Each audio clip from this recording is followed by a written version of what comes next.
दोस्तों, इस बंदे की पेंटिंग देखो। आप आगे आगे देखते जाओ।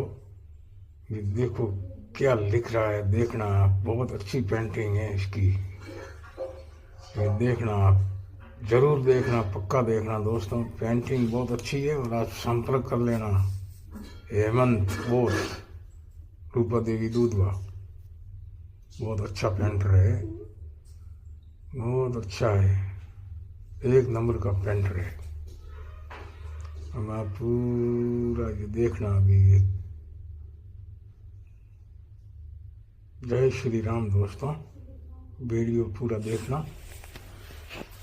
और आपको ज़रूरत पड़े तो संपर्क करना पेंटर से, हेमंत बोस। तो दोस्तों, जय श्री राम, जय श्री राम, जय हो दोस्तों।